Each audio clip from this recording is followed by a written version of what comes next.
Saludos cordiales. Ayer, los tribunales de la República giraron orden de captura en contra del presidente del Partido Nacional, don David Chávez Madison. En otras ocasiones, se ha girado orden de captura en contra de otros responsables políticos de otras agrupaciones, y es posible que en el futuro continúe ocurriendo.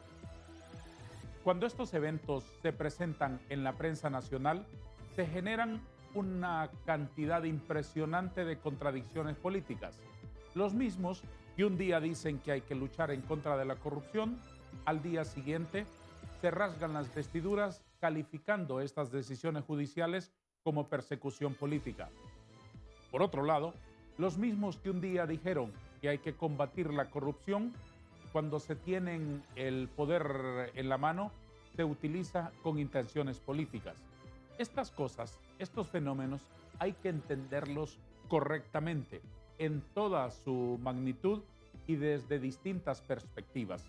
Sobre todo, lo valioso para una sociedad es entenderlo desde la perspectiva jurídica, desde la perspectiva correcta, en fin, desde la perspectiva de una auténtica lucha en contra de la corrupción y de tantos fantasmas que han impedido que Honduras camine hacia el desarrollo y hacia la consolidación de una impartición de la justicia mediante una correcta aplicación de la ley.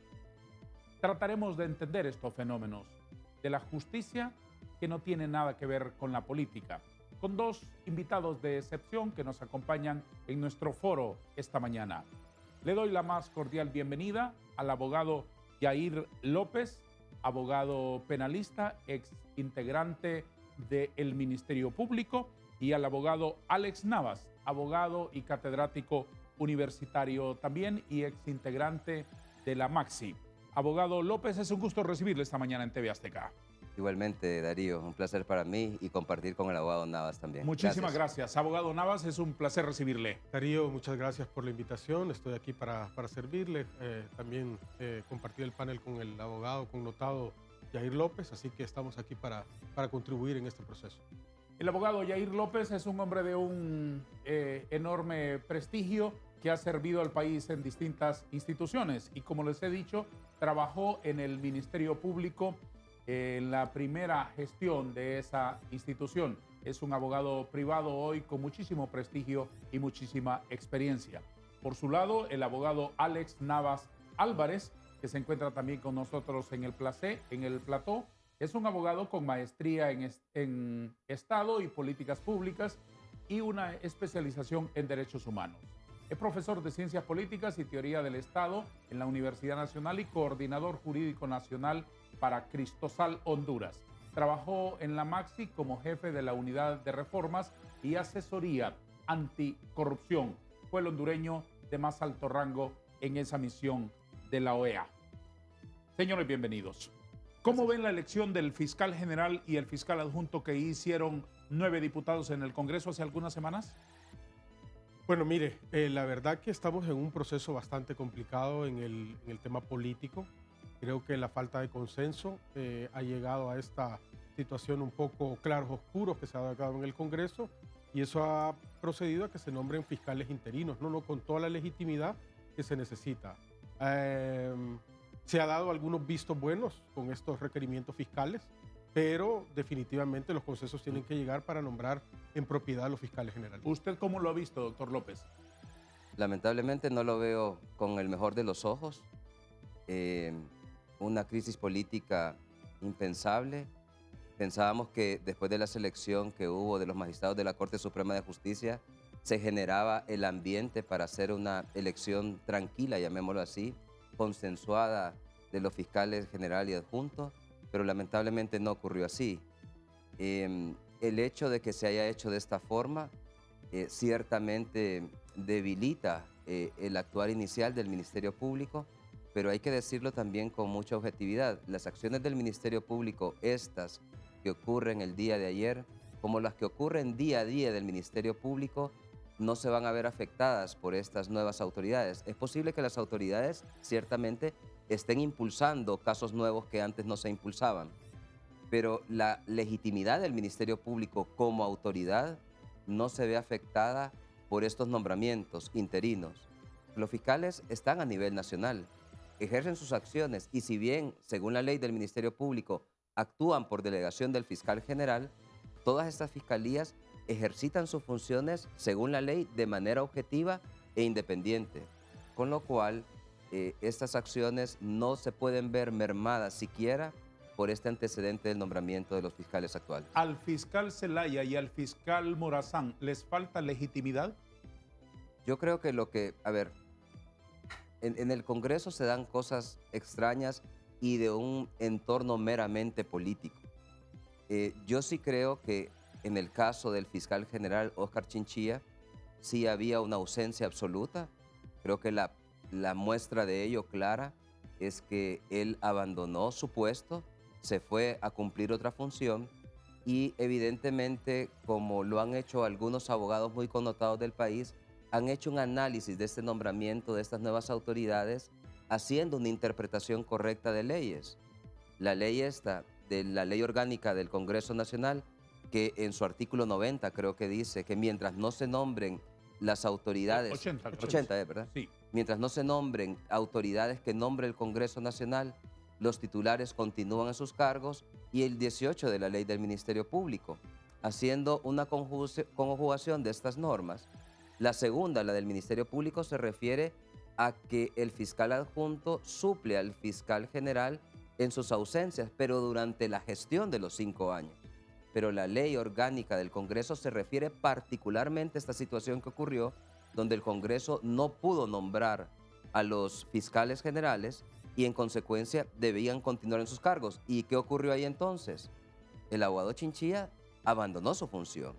Esa es una ausencia absoluta y me parece a mí que puede encontrarse tal vez un indicio de legitimidad en el nombramiento del sustituto del fiscal general. En mi opinión particular, el fiscal adjunto Daniel Cibrián debía continuar en sus funciones hasta tanto no se nombraran los nuevos titulares del Ministerio Público en funciones. ¿Y usted, doctor Navas, cómo lo ve? ¿El fiscal actual y el fiscal adjunto, Zelaya y Morazán, tienen legitimidad? Yo creo que, como lo dice el abogado Yair, había una falta absoluta del fiscal general y por lo tanto debían de nombrar una comisión permanente y la comisión permanente nombrar al fiscal que está en este momento. Yo sí creo que tienen legalidad y legitimidad de alguna forma. Creo que hay unos entuertos legales ahí que la ley todavía no logra sobrellevar. Creo que hay algunos claros oscuros que todavía nuestro sistema jurídico no ha podido delimitar y eso queda en el espacio político para que ellos tengan ciertas discrecionalidades y nombrar a los que ellos crean convenientes. ¿Qué es lo ilegal que se haga en el Congreso para que sean legalmente impecables? No, yo creo que llegar a los consensos para llegar a los 86 votos. O sea, creo que ahí le daría todo el marco de la legitimidad. Colocando los pies en el piso, ¿cree que eso ocurra en el corto plazo? Es difícil, ¿no? Mire, recordemos una cosa. En la política, Darío, usted que fue diputado, el consenso... No me lo recuerde, que eso Dios ya me lo perdonó. El diálogo, las reuniones son válidas en política, ¿no? Pero hablar sobre temas de impunidad, escudos de blindaje sobre la corrupción, con mafias articuladas dentro del Congreso y dentro del aparato público, ya es otra cosa totalmente distinta. Ayer la embajadora de los Estados Unidos, doña Laura Dogu, explicó, más bien exteriorizó su desacuerdo con la forma en que fueron elegidos estos fiscales. Tengo aquí el video de la diplomática estadounidense para que escuchemos exactamente lo que dijo. Un momento muy difícil aquí en Honduras porque este grupo muy pequeño en Congreso ha nombrado un fiscal supuestamente interino, pero esta persona está tomando decisiones que no son de una persona interino. Entonces yo creo que es un momento difícil para el país. La mayoría del pueblo ya no tienen la oportunidad a participar en ese proceso porque un grupo pequeño de los diputados han tomado esta decisión. ¿Qué es lo que reclama la diplomática estadounidense cuando dice fiscales interinos que están tomando decisiones que no son de interinos? Bueno, no sé si hace referencia a esta promoción de este nuevo tipo de acusaciones que aparentemente no se promovían por la administración anterior. Si ese fuera el caso, ¿tiene razón? Si ese fuera el caso, para mí no, porque en realidad el Ministerio Público debe funcionar siempre. Y si la premisa mayor es que algunas acusaciones, o casos que llevaba el Ministerio Público no se promovían, y estas nuevas autoridades lo que están haciendo es verificar el por qué no se promovían. Y mire este caso particular. Este no es un caso que el Ministerio Público haya investigado de propia iniciativa. O sea, no es una denuncia que el Ministerio Público inició por propia iniciativa. Este es un caso que el CNA le trasladó al Ministerio Público, y debemos entender, según cómo trabaja el CNA, cuando el CNA lleva casos al Ministerio Público es porque el CNA ha realizado una investigación previa. Entonces, el exigir a los fiscales que se presenten estas acciones, que es lo correcto en el Ministerio Público. Aquí, en el Ministerio Público se pueden tomar 3 decisiones con un caso. La primera, que si hay méritos sobre el hecho que es constitutivo de delito y si hay indicios de participación de alguien, promover la acusación. Sí. Si no se dan esos presupuestos, archivar los casos. Sí. Y un tercero, que la ley permite que habiendo méritos se puede dar una aplicación de una oportunidad a favor del acusado en los delitos que lo permitan. Si en este caso ya había una investigación precedida del CNA Sí. y ya había un complemento de investigación desarrollado por la Fiscalía específica, llámese Fiscalía contra la Corrupción, UFERCO, UNAF, que son las que trabajan el tema de corrupción, en realidad el tomar la decisión de presentar una acusación no es propia de un fiscal titular. O sea, si hay fiscales interinos en este momento y lo único que se está haciendo frente a esas denuncias que estaban apagadas es promoverlas, eso realmente es propio de la función de cualquier fiscal general y fiscal adjunto. ¿Y usted qué valoraciones hace de lo que ha dicho Mrs. Dogu? Bueno, primero es un exabrupto, ¿no? De una embajadora que, digamos, interviene en asuntos que tienen que ver con la persecución penal en el país. La persecución de este tipo penal, Darío, no requiere cálculos políticos, requiere acción de la institucionalidad. La corrupción de alto impacto en el país no requiere de que hoy vamos a procesar a este no, porque no nos conviene. Necesitamos acciones directas del Ministerio Público, como lo dice el abogado Yair. Hay fiscales especiales que están trabajando desde hace mucho tiempo en ese caso. 2016 está trabajando en ese caso del Infop. Por lo tanto, creo yo que estaba ahí durmiendo el sueño de los justos, en un encajonado, y se lo digo yo como estaba con la Maxi, y nunca se pudo llevar a cabo porque no hubo una decisión política por parte de las máximas autoridades del Ministerio Público, y ahora se está dando el impulso. Yo creo que eso hay que aplaudirlo. La primera pausa de nuestro foro, con permiso, durante 3 minutos.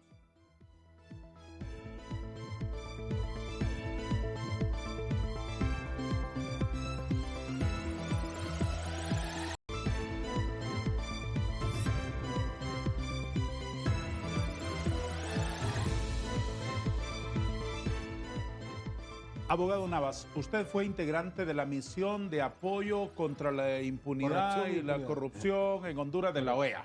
Así es. Que funcionó durante 2 o 3 años, ¿no? 4 años. 4 años. Sí. Muy bien. Usted debe entonces conocer muy bien. ¿Usted estuvo durante todo el tiempo? Todo el tiempo, los 4 años. Muy bien. Entonces usted tiene información valiosa que puede aportarnos, que nos sirve como referencia para que nuestra audiencia y todos podamos entender qué piso estamos tocando en materia de disponibilidad de lucha contra la corrupción y fortalecimiento de las instituciones, que es al final de cuentas lo que interesa y lo que trasciende. ¿Este caso del señor David Chávez Madison lo conoció la Maxi? Sí, claro. Estuvo trabajando en ese tema desde 2016. ¿El mismo caso denunciado por el CNA? Sí, recuerde que nosotros construimos muchas estrategias con el CNA, Ministerio Público, Comisión Nacional de Banca y Seguros, y se conoció dentro del Ministerio Público. ¿De qué se trata este caso? ¿Qué fue lo podrido que hubo ahí?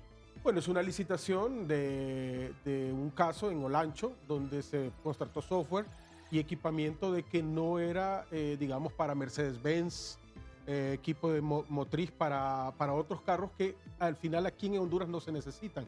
Y también un proyecto, creo que era para inglés, también que se hizo donado y que se consiguió dinero, ¿no? Hay una licitación ahí que se hizo un fraccionamiento de contratos, y eso se estaba trabajando en el requerimiento fiscal. Creo que en 2016 el Ministerio Público lo tenía, ¿no? En su condición de director del Infop. En su condición de director del Infop, en ese momento estuvo ahí, como también estaba implicado, usted lo sabe, que hubo una especie de antejuicio en la Corte Suprema de Justicia contra un magistrado de la Corte Suprema de Justicia que fungió como secretario general del Infop en ese momento. ¿Qué fue lo punible de esa licitación? No, el fraccionamiento, ¿no? Creo que el Ministerio Público está haciendo el fraude y violación de los deberes de los funcionarios públicos. La orden de captura que emitió el tribunal ayer por la mañana contra el presidente del Comité Central del Partido Nacional es fechada 28 de noviembre. Primero, ¿por qué esto trascendió a las 5 de la mañana con esa fecha? Bueno, habría que preguntarles al juez, ¿no? El juez ejecutor que hace ¿A qué horas abren la oficina? Pues me imagino yo que hay jueces que están de turno. Y a las 4 de la mañana emiten posiblemente lo haga. No sé si ya estaba anteriormente hecha, pero sí es raro que lo hayan hecho. Normalmente era a las 6 de la mañana. ¿Pueden hacer una orden de captura posfechada como un cheque? No, legalmente debería ser a partir de las 6 de la mañana que puede ser. Esto circuló antes de las 6 de la mañana ayer. Debería de revisarse eso, ¿no? Yo solo quiero aclarar algo. En estas etapas del proceso son totalmente informales. Según la ley, en la etapa preparatoria del proceso, que incluye la investigación preliminar, la presentación del requerimiento fiscal, incluso etapas posteriores hasta una audiencia que se llama preliminar, en cualquier hora y en cualquier día se pueden realizar, según la ley, según el Código Procesal Penal, actuaciones judiciales. Por eso hay jueces de turno, como bien dice el abogado Navas, que trabajan y realizan audiencias en horas de la... Sí, no hay ningún problema. En estas etapas del proceso, en cualquier hora, en cualquier día, sábado, domingo, pueden realizarse actuaciones judiciales. No vamos a discutir esa nimiedad. Es una instrucción al señor coordinador de la policía para dar inmediata captura al imputado David Guillermo Chávez Madison, a quien se supone responsable a título de autor directo de los delitos de fraude y violación de los deberes de los funcionarios. ¿Esas son las figuras que había considerado la Maxi en su momento? Sí, claro, hay esas figuras, esa figura, y recuerde usted que es un tribunal con competencia territorial nacional de criminalidad organizada, así que estamos hablando de un mecanismo de corrupción que funcionó dentro del Infop. ¿Y cuánta plata estuvo de por medio presuntamente ahí? No conozco el expediente totalmente como está presentado ahora en este caso, pero creo que estamos hablando, más de 21 millones de lempiras defraudados por el Estado. Y si la Maxi lo tuvo entre sus manos, ¿por qué no lo llevaron a los tribunales? Mire, recuerde, Darío, que la Maxi hacía recomendaciones y quien tomaba la decisión al final era el Ministerio Público. ¿Lo recomendaron ustedes? Claro que sí. ¿Y el Ministerio Público qué hizo? Habían otras líneas de investigación, como en otros casos, ¿no? Decían, en este caso estamos en otras líneas de investigación y vamos a que otras fiscalías los manejen. ¿Quién lo decidía eso? El fiscal general. Pero para mí eso es inexcusable en el Ministerio Público. O sea, imagínese un caso precedido por una investigación previa del CNA. Nos dice el abogado Navas que la Maxi en un segundo momento lo trabajó y lo preparó. Es lo que estamos escuchando de su versión. Y que no se haya promovido esta acusación, en realidad el Ministerio Público no tenía razón para no haberlo hecho en ese momento. Por eso yo comparto lo que él señala. Las acciones judiciales del Ministerio Público jamás deben tener ni oportunidades ni momentos específicos. Correcto. Un fiscal actúa en función de lo que tenga. Si tiene evidencia, su deber legal es proceder. Si no tiene evidencia, seguir investigando. Si no tiene nada, cerrar el caso. Entonces, para mí, esta revelación que nos dé el abogado Navas, para mí es inexcusable en la actitud de las autoridades del Ministerio Público de aquel momento. Es más, eso hasta puede representar a un tipo de responsabilidad penal por omisión, porque el fiscal está obligado a presentar las acciones judiciales cuando hay méritos para ello. Pues en premio por esa revelación, aquí tiene su tacita de café. No, Usted yo lo creo pidió con 2 de azúcar y le pusimos 4. Para que vean lo generosos que somos. Muchas gracias, Darío. Doble premio. A ver, Premio. abogado López, entonces lo que usted está queriendo decirnos es que este caso en concreto tenía ya suficiente peso porque no partía de una denuncia de vecino a nivel de chisme del Centro Nacional Anticorrupción, del Consejo Nacional Anticorrupción, que ya había sustentado, había llevado documentos, evidencias, etcétera, etcétera, etcétera. Y encima la Maxi lo fortaleció agregando su propia investigación y lo colocó en el escritorio de la Fiscalía del Ministerio Público. ¿A eso se está refiriendo? Es lo que estamos escuchando. Y en realidad, si fue así, no había razón jurídica para que las autoridades del Ministerio Público no hubieran procedido en aquel ¿Y qué entonces. explicación hay entonces? ¿Cómo se puede entender eso? Yo creo, Darío, que hay control político, o hubo un control político dentro de las instituciones, no solo dentro del Ministerio Público, Tribunal Superior de Cuentas y otras instituciones que tenían cierta maniobra política para que algunos casos no caminaran. Y en aquel momento el Ministerio Público, la Maxi, llamó a don David Chávez para pedirle explicaciones sobre ese la asunto Maxi no que se tenía, investigaba. la Maxi no tenía esas atribuciones, ¿no? Quien tiene la atribución y la delegación penal en este país es el Ministerio Público. ¿Lo hicieron? Nosotros teníamos el apoyo, ¿no? Y son los fiscales los que tenían que presentar. ¿Y el Ministerio Público lo llamó a él para pedirle explicaciones sobre ese caso? No sé si lo llamó, no sé si lo requirió para ese caso. Entiendo yo que había una prohibición por parte de la Corte Suprema de Justicia en un recurso de amparo que metieron para no poder investigar tanto al presidente del Congreso Nacional, el doctor Mauricio Oliva, como a David Chávez Madison, para evitar que el Ministerio Público pudiera seguir investigando. ¿Y el Ministerio Público como este pudo haber parado otros casos? Seguramente. Creo yo que los niveles de impunidad, Darío, en este país son bochornosos y alarmantes. Creo yo que seguir una narrativa de decir que hay que persecución política, que hay línea, es distorsionar lo que realmente es la función de la persecución penal en el país. Debemos de alabar más bien que estos fiscales, que son los fiscales valientes que están en el medio ahí, ¿no? Fiscales especiales como UFESIC, FEDCOP y otras unidades que están presentando requerimientos fiscales a costa de sus vidas. A los de la UFERCO les quitaron seguridad, les quitaron carros blindados, les quitaron los beneficios que tenían para seguir persiguiendo Los habrán restituido ahora, ¿no? No lo sé, ¿verdad? No lo sé. Todavía no sé si esto está. Con la Maxi ellos tenían todo ese tipo de cosas.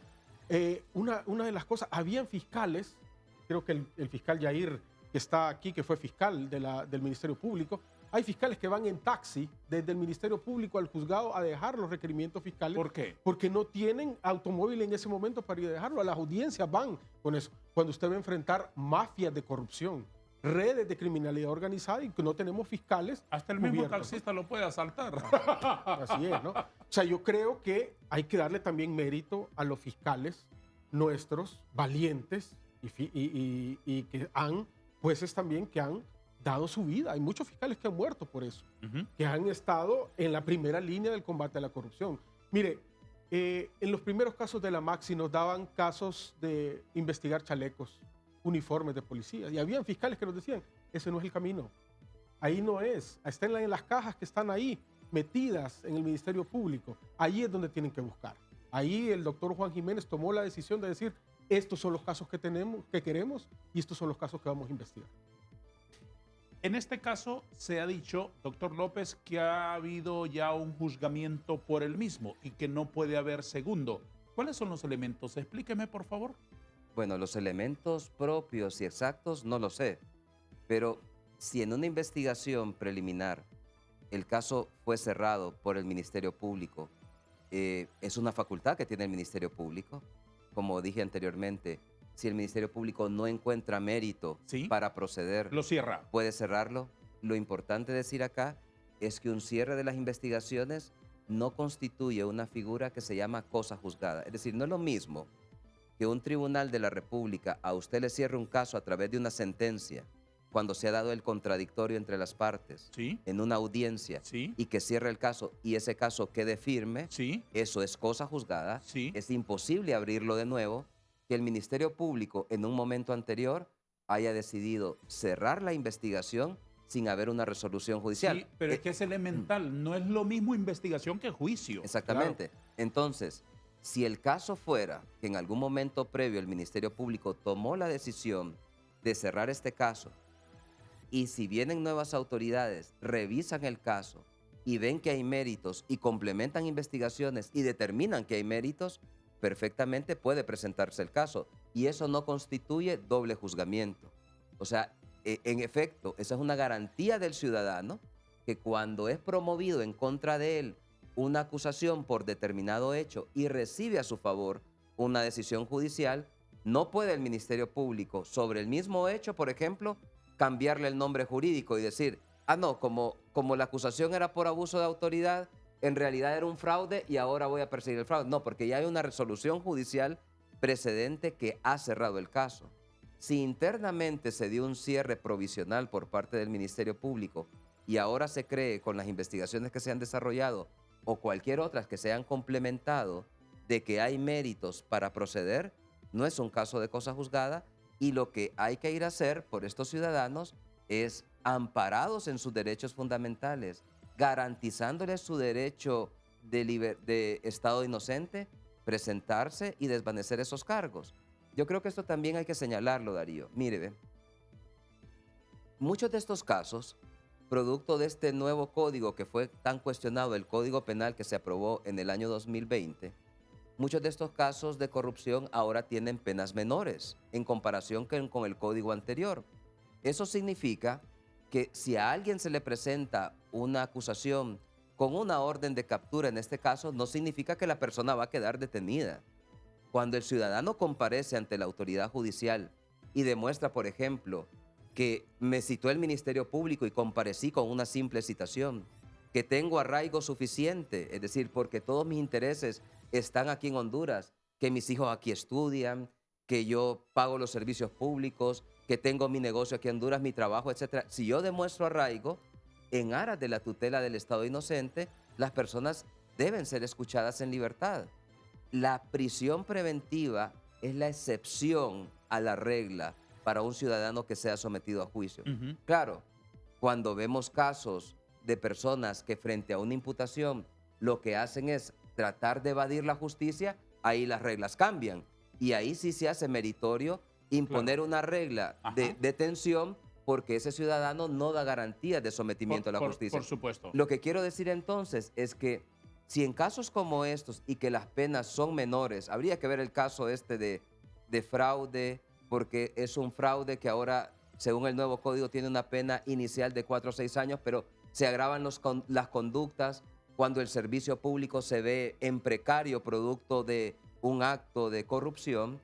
El tema es que independientemente de la pena, si yo demuestro en mis etapas anteriores que me sometí ante el Ministerio Público, que comparecí ante el Ministerio Público para tratar de aclarar mi situación, que me sometí a la autoridad en su momento y muestro también que no doy ninguna razón de peligro de fuga, yo debo ser escuchado en libertad. Cuando ocurre lo contrario, y en este caso hay matices importantes, porque yo soy del criterio que posiblemente este ciudadano sí fue informado de este caso y para que haya tomado la decisión de evadir un perímetro aeroportuario con esa información, ahí a la cosa se revierte un poco y da un indicio de peligro de fuga. Una puntualización, abogado Navas, sobre el asunto específico. En este caso, ¿cuál era el estatus? ¿La investigación la había cerrado el Ministerio Público y había renunciado a ir a los tribunales? No, el Ministerio Público cerró administrativamente alguna parte de la investigación, pero pudieron haber hechos nuevos que dieron pie a los fiscales para presentar el requerimiento fiscal. Entonces, ¿no hay doble juzgamiento? No, no hay ¿Esto doble. no se llevó a los tribunales? No se llevó a los tribunales y lo que hay que hacer en este caso es que el caso estaba ahí. Lo que se necesitaba era que se le diera el impulso procesal dentro de los fiscales para presentarlo ante sede judicial. Se presenta ahora y los tribunales tienen que emitir o hacer el procedimiento legal establecido, que tiene que ser una audiencia de imputado, que no se presenta el ciudadano y él tiene peligro de fuga y ahora están todos los cuerpos de seguridad tratando de localizarlo para presentarlo ante el tribunal. La segunda pausa, con permiso, por favor, vamos a separarnos 2 minutos nada más.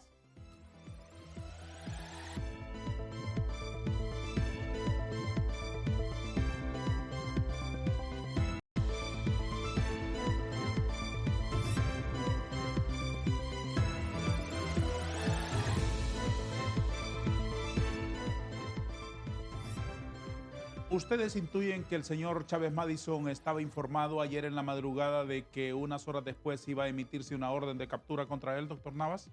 Yo creo que sí.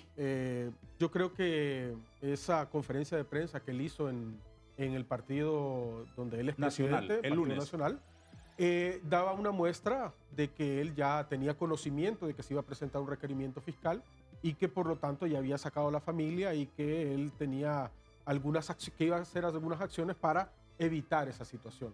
Yo coincido con lo que dice el abogado Yair, ¿no?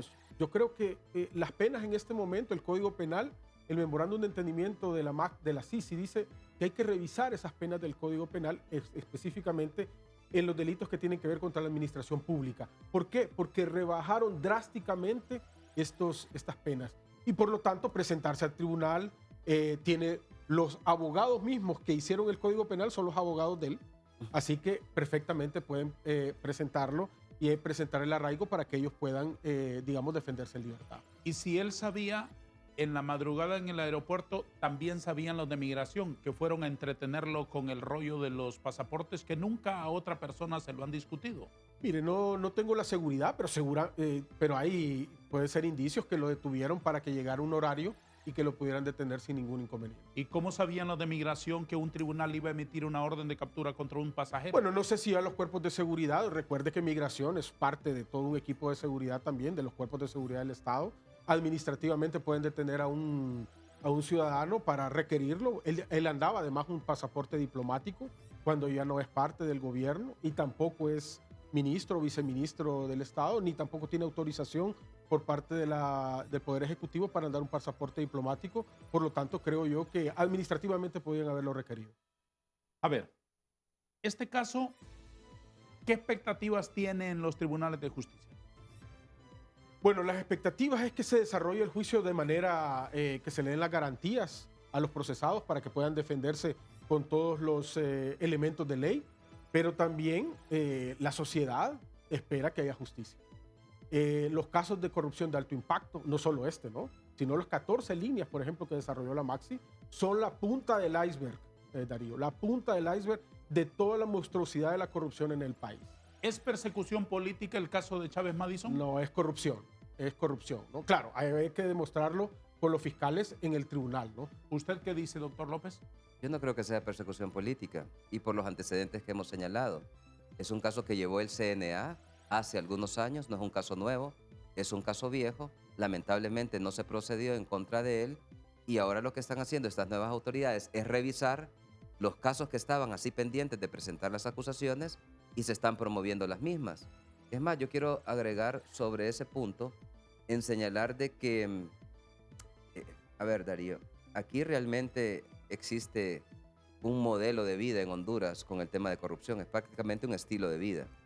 Y entonces seguramente deben haber muchos casos, tantas instituciones que trabajaron anteriormente con el Ministerio Público, CNA que lo sigue haciendo, la Maxi en su momento que debió haber dejado preparados algunos casos, es decir, deben haber casos ahí.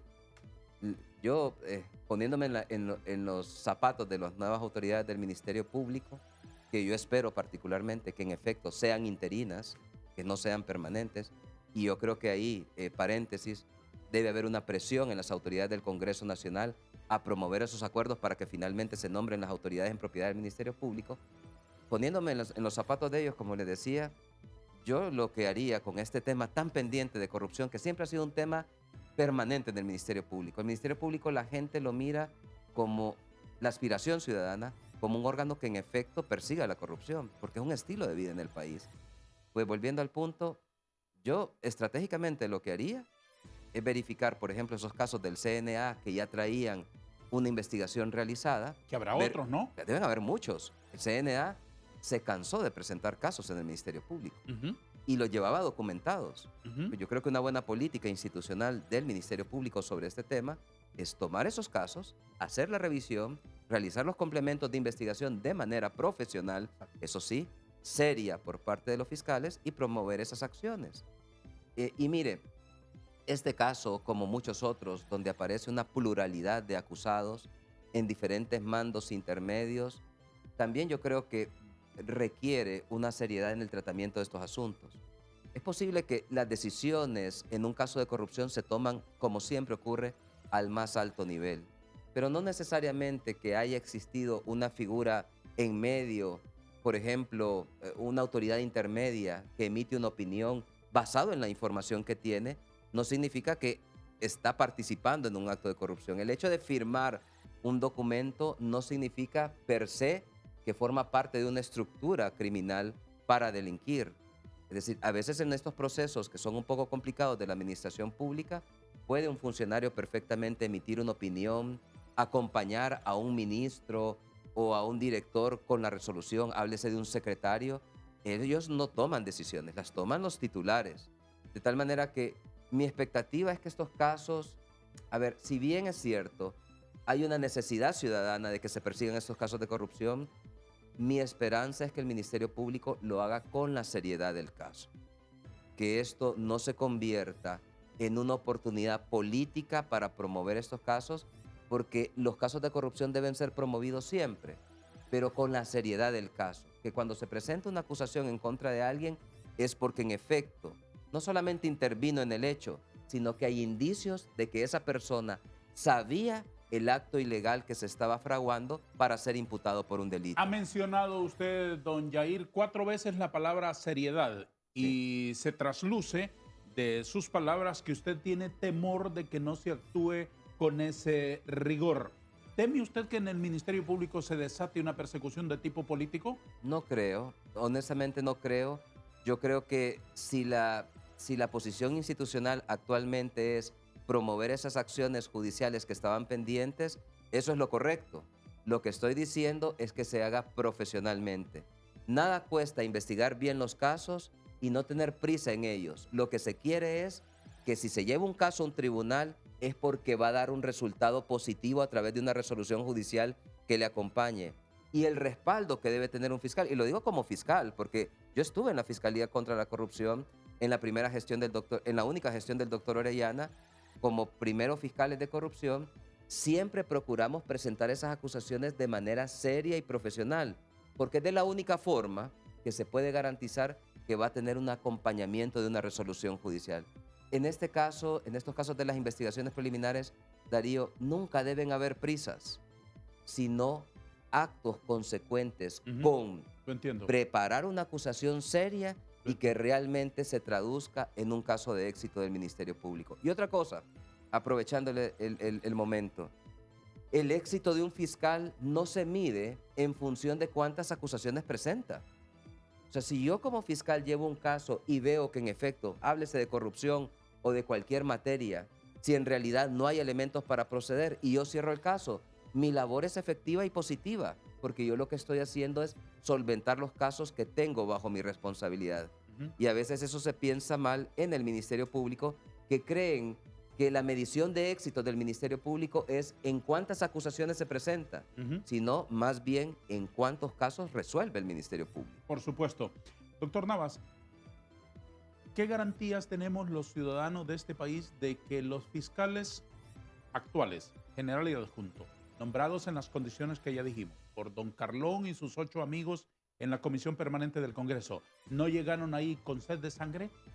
Mire, yo coincido con el abogado, pero también quiero decir una cosa.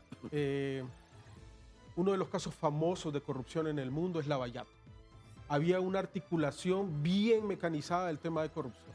En este país no, Darío. En este país se hacían los cheques directamente y se los depositaban a sus propias cuentas. A lo tonto. ¿O es que no se dan cuenta que en el Centro Cívico Gubernamental había una cajero ahí donde hacían directamente los depósitos de temas de corrupción? O sea, en este país hubo una corrupción a cielo abierto. No puedo desconocer yo que son los titulares los que ponen, pero tenían un andamiaje, digamos, administrativo que les ayudaba a hacer todo este tipo de cosas. No podemos decir que solo son los titulares, sino que había un andamiaje.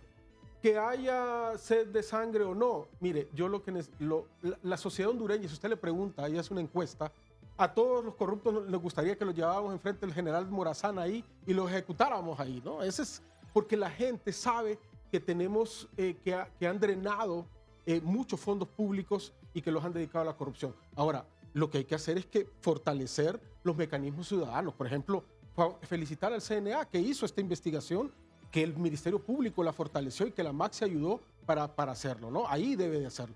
Pero las 14 líneas, por ejemplo, que dejó la MAXI, esas deben de seguirle. Esos casos son del 2017, 2018, 2019. Llevan 5 o 6 años ahí en el Ministerio Público y que deben de seguir. Pandora, 299 millones de lempiras dedicados para mujeres campesinas que fueron para pagar campañas políticas y que se les dieron sobreseimiento definitivo. Ahí se presentó Pandora 2. Ese solamente, como le digo, es la punta del iceberg de toda la monstruosidad que estaba allá adentro y que no se pudo demostrar porque la Maxi fue sacada abruptamente del gobierno. Sabíamos que le íbamos a llegar a esos liderazgos políticos, liderazgos empresariales que estaban vinculados a temas de corrupción. Una revisión fugaz de anuncios y promociones.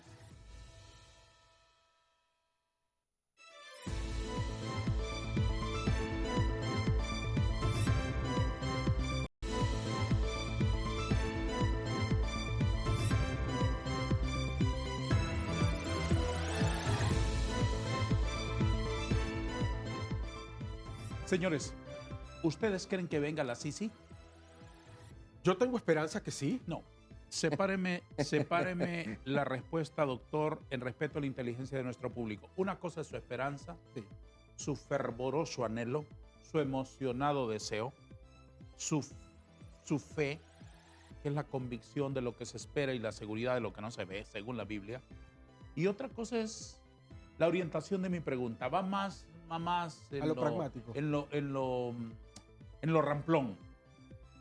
Digamos, a ras de piso. ¿Ha visto usted evidencias de que caminemos hacia ello? Mire, solo déjeme argumentarle un poco para ver, ¿no? Dele con la Mire, filosofía primero y después aterrizamos. Naciones Unidas salió abruptamente de Guatemala con la CICIG, ¿no? Sacaron a sus personal internacional y todos los fiscales que trabajaban ahí en la FESI, lo que es la OFESIC acá, ¿Sí? salieron del país, huyendo del país. Sí. ¿no?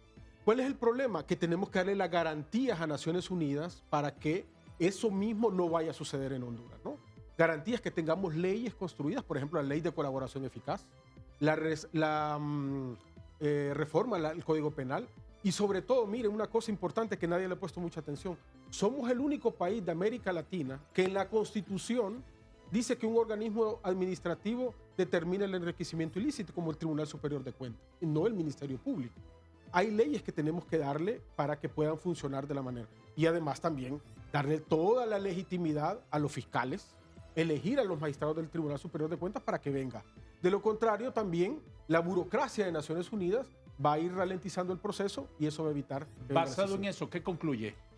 Este año no. Este año no viene la Sisi. Hombre, pero este año en 30 días termina. Y el otro año esperando que Naciones Unidas tome una decisión. Mire, que ahora la pelota está en las Naciones Unidas, porque ellos están haciendo un diagnóstico, ver si hay garantías para hacerlo, ¿no? Y estamos esperando el informe. ¿Usted percibe que hay garantías? ¿Que se ha hecho aquí lo suficiente para decirle a aquel señor venga? Creo que dentro del Congreso Nacional hay farolitos rojos todavía. Esa convulsión del Congreso Nacional creo que no le está dando todas las legitimidades para que pueda venir la Sisi. Desde su escritorio, ¿cómo se ve ese horizonte? ¿Cree que venga la Sisi? Yo lo veo actualmente con menos posibilidad. Con menos posibilidad, creo que al inicio se inició bien. Se empezaron a cambiar algunas leyes que entorpecían la labor del Ministerio Público y eso es positivo.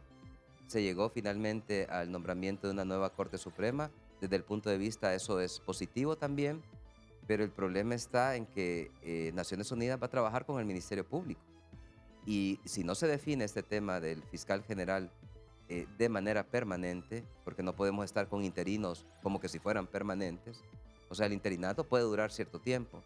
Naciones Unidas va a ver eso y va a querer tener garantías de estar con una autoridad que no sea removible en cualquier momento. Si son interinos, pueden ser removidos en cualquier momento.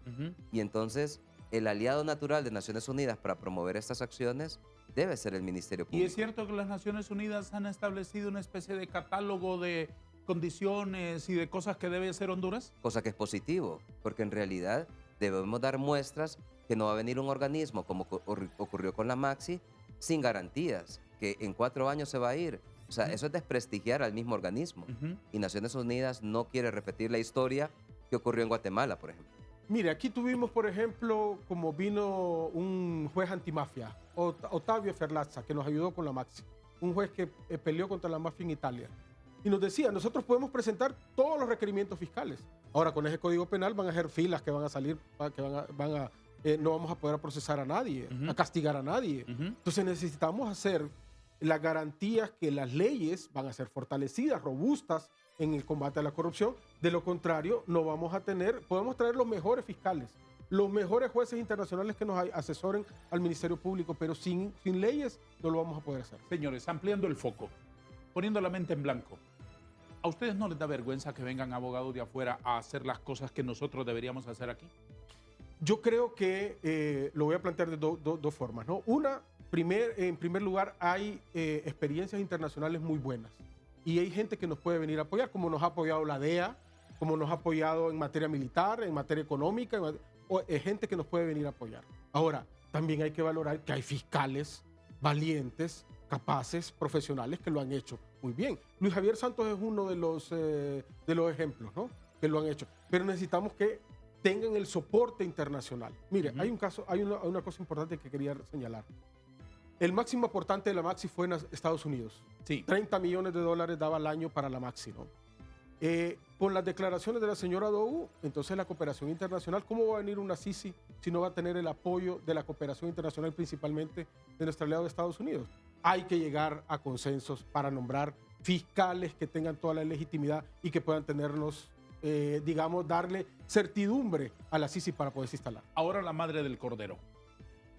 Estaríamos perdiendo el tiempo hablando de la Maxi, de la experiencia de la Maxi, de la experiencia de la potencial de la Sisi, Sí. si aquí no se trabaja para que el día después, que llegará tarde o temprano, cuando esos señores amarren sus bártulos y se vayan, aquí quede algo, Exacto. queden instituciones Totalmente. poderosas y fuertes. Si no, no estamos en nada. Así es. Con un grupo de paracaidistas que vienen de Brasil, de Argentina, de México, del Vaticano pueden venir. Sí, claro. Y cuando esos señores se vayan, ¿quién nos defiende a nosotros de tanto ladrón y de tanto lana en la administración pública? Entonces, la pregunta concreta es la siguiente. Porque yo entiendo que la Sisi, la Maxi, cualquier asesoría internacional es como una especie de entrenamiento. ¿De acuerdo? Para que aquí tengamos instituciones sólidas. Ministerio Público, investigadores de todo tipo, policías fantásticas, jueces fantásticos que puedan ayudarnos a defender los intereses generales de la sociedad, a impartir justicia aplicando la norma con los ojos cerrados, sin mirarle el color del carnet político que tiene cada imputado. ¿Estamos de acuerdo en eso? Totalmente. Entonces, una especie de entrenador que viene a enseñarnos a jugar tenis, por ejemplo, como que trajéramos un señor de Miami que nos enseñe a jugar golf o a jugar tenis. Debemos tener la voluntad de asumirlo y no considerar que el entrenador es un sustituto que va a jugar por nosotros. Lo que queremos es aprender. Lo que queremos es tener instituciones. Entonces, para que el día después no sea una frustración, ¿qué se debe hacer? Entonces no cambiar los jugadores, no traspasarlos. Por ejemplo, UFESIC, el Circuito Nacional Anticorrupción en el sistema judicial, fueron partos de la Maxi. Nosotros los capacitamos, los certificamos. ¿Pero qué pasó? Corte Suprema de Justicia trasladó jueces, Ministerio Público trasladó fiscales y le quitaron esas personas que estaban capacitadas para persecución penal y los pasaron a fiscalías, por ejemplo, de delitos comunes. Entonces, esas personas están siendo desperdiciadas en otras unidades. Lo que se debe hacer es que aprendamos todo lo que tenemos y fortalecer nuestras capacidades. Le pongo un ejemplo. Tribunal Superior de Cuentas. Para todo el país la auditoría tiene 30 auditores. 30 auditores. Una broma. No lo pueden hacer. Es una broma. Lo que hacen es, ¿cómo se llama? Auditorías en alcaldías y absolutamente no lo pueden hacer. Entonces, necesitamos fortalecer nuestra institucionalidad. La Maxi, el convenio de la Maxi no solo es la persecución penal, sino la prevención, hacer mecanismos de ayuda con las instituciones hondureñas. ¿Pero qué pasó? Comisión Nacional de Banca y Seguro, Tribunal Superior de Cuentas y todas esas instituciones no quisieron firmar con la Maxi para eso. Desde su experiencia, doctor López, ¿qué recomienda usted para que esas asesorías, esos acompañamientos no sean pan para hoy y hambre para mañana? En primer lugar, que el convenio de la Maxi sea a largo plazo. Es decir, no podemos aspirar a cambiar el sistema con un organismo que nos venga a ayudar en un corto plazo. Necesitamos una institución que por la gravedad de la enfermedad que tienen todas nuestras instituciones en materia de criminalidad organizada y lucha anticorrupción, se establezca acá y que a largo plazo empiece a trabajar desde abajo con las instituciones. ¿Cuánto es largo plazo? Para mí, por lo menos 8 años. 8 años al menos. Porque es de la única manera que puede cambiar.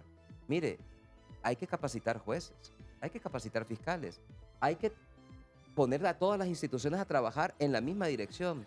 Tribunal Superior de Cuentas, Comisión Nacional de Bancos y Seguros, todas estas instituciones tienen que estar en la misma línea.